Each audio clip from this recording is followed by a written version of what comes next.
Bakit ka nagtitinda? Di ba ano ngayon? Alin? Ha? Piyestang Patay, di ba? Maraming mga taong nasa bahay lang, nagluluto, kumakain. Kahit na. Eh, ikaw, naghahanap buhay? Anak buhay lang, may buhay. Pamilya ka ba? Mayroon. Galing. Ilan anak? 4. Kasi alam mo, napapabilib ako sa'yo, kaya ako nagtatanong kasi marami ako nakakitang ganyan, hindi sila nakapag-asawa. Hindi naman lahat. Paano ginawa mo?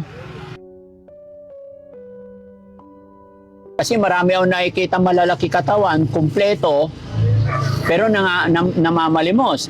Pero ikaw, maliit, ganyan, tinan mo yung mga kamay, sorry pero nakapag-asawa ka ng normal, tapos naghahanap buhay ka, lumalaban ka ng parehas. Lumalaban ako. Anong tinda niya kaya? Ha? Ice cream yata. O isda. Ay.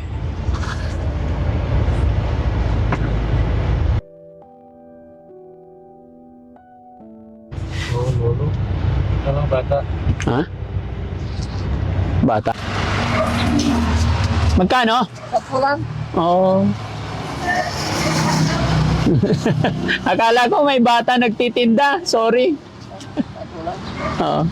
Pahingi isa, patingin. Ito salad. Ha? Salad. Salad. Bakit ka nagtitinda? Di ba ano ngayon? Alin? Ha? Piyestang Patay, di ba? Maraming mga taong nasa bahay lang, nagluluto, kumakain. Kahit na. Eh, ikaw, naghahanap buhay? Anak buhay lang, may buhay. Ano pangalan mo, kuya? Jerome. Jerome. Ilang taon na po? 55. 54. 54? Taga saan ka? Dito ba? Ano ba lugar to? Dalagring. Ito, Dalagirin, O gusto ito Pangasinan. Orbis Tondo. Driver, kayo, kain kayo, tikman natin tong ano. Ice cream, ay masarap nga. Parang asin niya. Araw-araw nagtitinda? Kung kung siguro ni Pahingin dalawa. tumulong si Kaya nga, di ba? Piyestang Patay ngayon, dapat hindi ka muna nagtinda. Pahinga muna dapat. walang magawa sa bahay. Oo. May pamilya ka ba? Mayroon. Galing. Ilan anak? 4. Huwag mo mamasamayin yung tanong ko, alika. Okay lang, sama kita sa video ko? Okay lang? Siyempre, anong tawag sa inyo? Dwarfism. Ha? Anong tawag sa inyo? Kung ano? Unano. Pero yung napangasawa mo, Mataas. mataas. Ang galing ha. Ilan taon ka na, ay ilan anak mo po? 4. Anong edad ka nung nakapag-asawa? 21. Ang galing. So ito yung hanap buhay nyo. Ano po yan? Ilan taon na yung mga anak mo? 33. Tanda na rin, may apo ka na. Wala pa. Pero 33 na anak mo? Hindi, 4. 33 taon. Kaya nga po, yung edad yung panganay 33. Ay bunso, 20 na. 31, ay, 20 na yan. 29.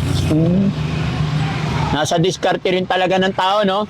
Ano't ano man ang kalagayan, nasa sipag at tiyaga, no? Diba, ano?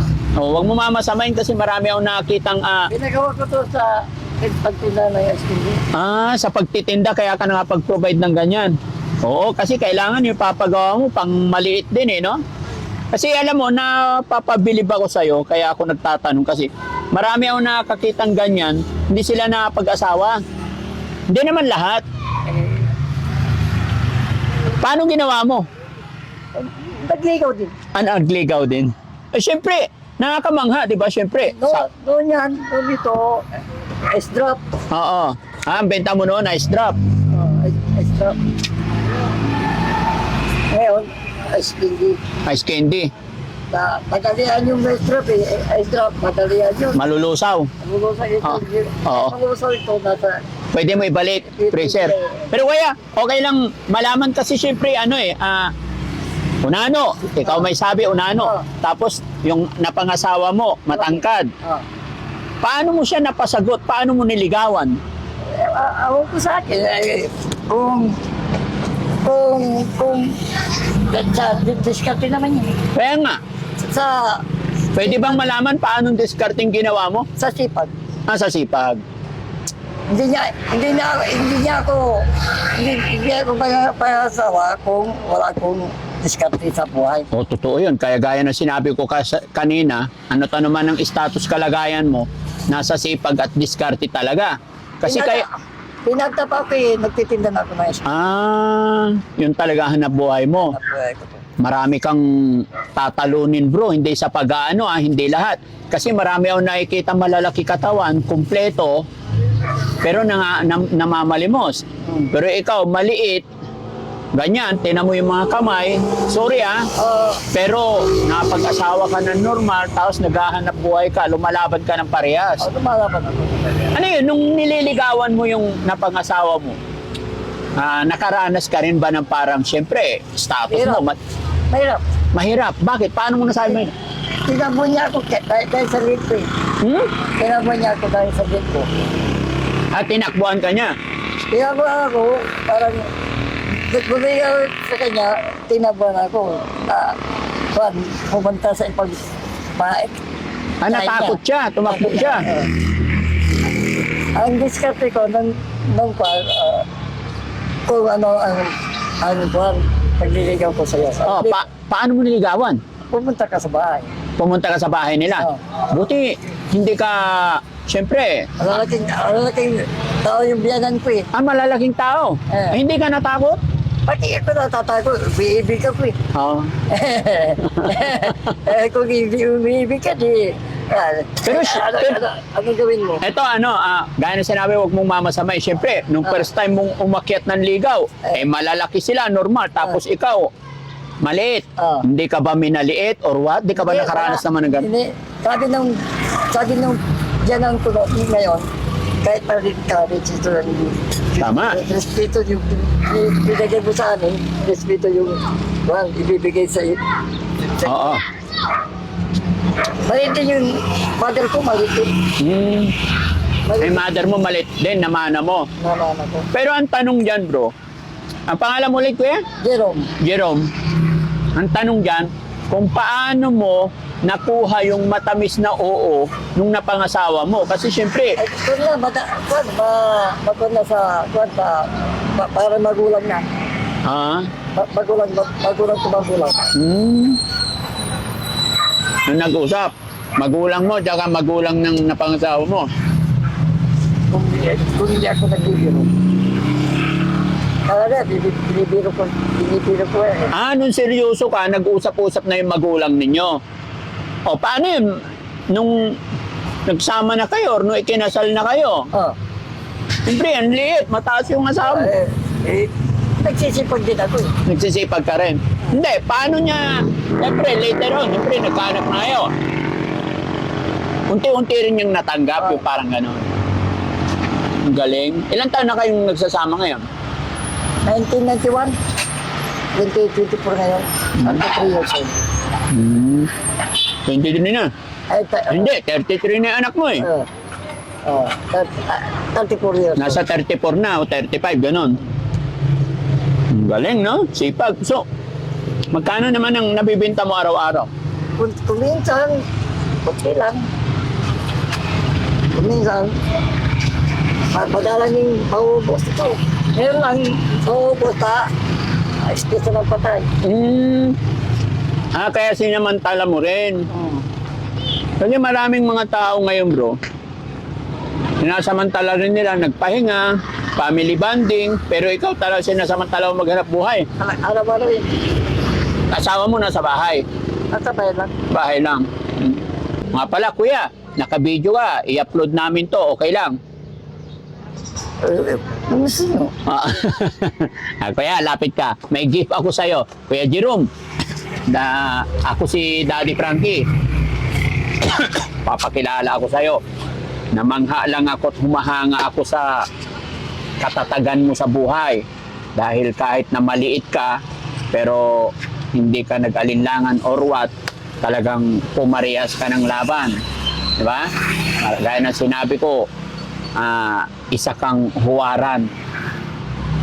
Sana maraming makapanood sa iyo at maging inspirasyon na ano't ano man ang katayuan or status, kalagayan, huwag tayo mag-isip na kung ano man.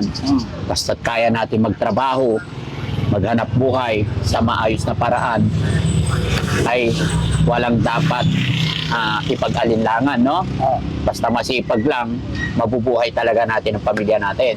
So, bro, Kuya Jerome, sa araw na ito, maraming mga tao na nandyan sa bahay-bahay nila, nagre-relax. Ikaw, naghahanap buhay.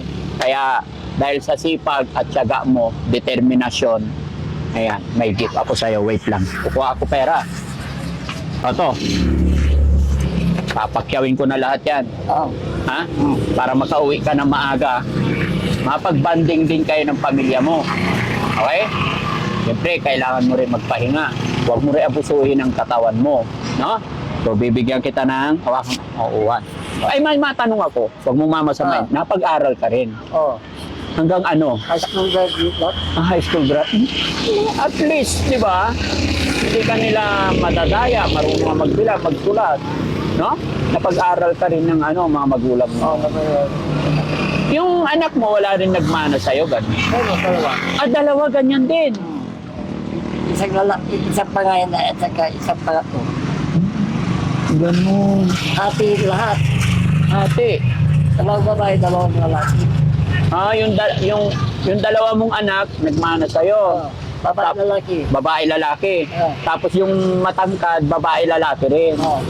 Paano yun? May asawa na rin sila? Wala pa. Wala pa. Kaya nandyan pa rin sa'yo. Namamana pala talaga no?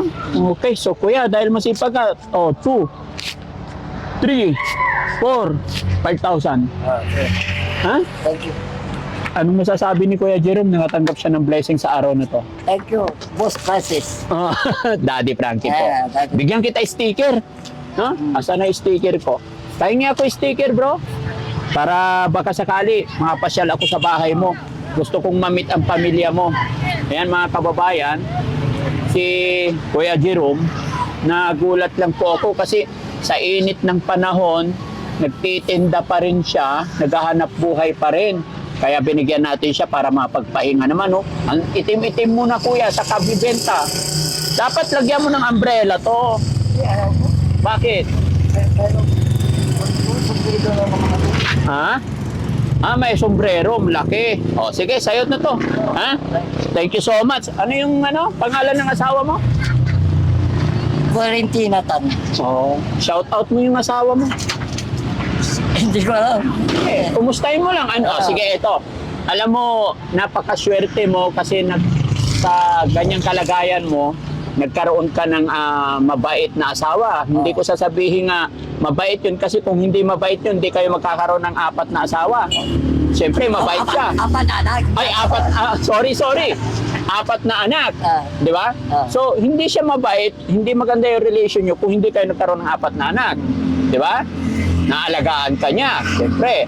So, anong masasabi mo sa asawa mo? Kasi after all, minahal ka niya. Papanin ko siya hanggang Kaya nga, so anong mensahe mo sa kanya kasi mapapanood niya yung video na to? Ano sasabihin mo sa kanya?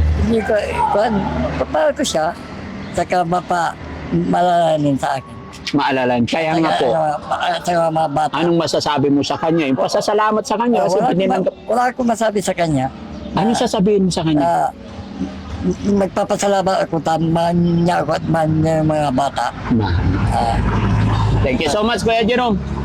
Sana magkita tayo muli. Okay. God bless po. Tuloy lang sa laban. Saludo ako sa'yo. Okay. Ayan, mga kababayan, sana maging huwaran si Kuya Jerome. Hindi alintana kung ano man yung kanyang kalagayan. Basta hanap buhay ay marangal, maayos, tuloy lang tayo. Yan. Kuya Jerome, ingat ka. God bless. Ay, ice cream kasi kakain sila. Ano kayo? Ha? May plastic ka? Ha? Ka lang. Sticker. Masarap yung puti. No? Bigyan ng sticker yung mga bata. Pisiro po yan. Ha? Pisiro po Yung yan. puti? Salad yan. Oh. Oh. Ha? Salad yan. Oh, bigyan natin yung mga bata, oh. Oh, isa-isa. Isa lang. Oh, wag magtakbuhan. Dahan-dahan lang. Oh, isa-isa. Okay. Ayan. Sir! Plastic na din. Bigyan sila sticker. Oh. Isa lang. Isa-isa lang. Ayan. Okay.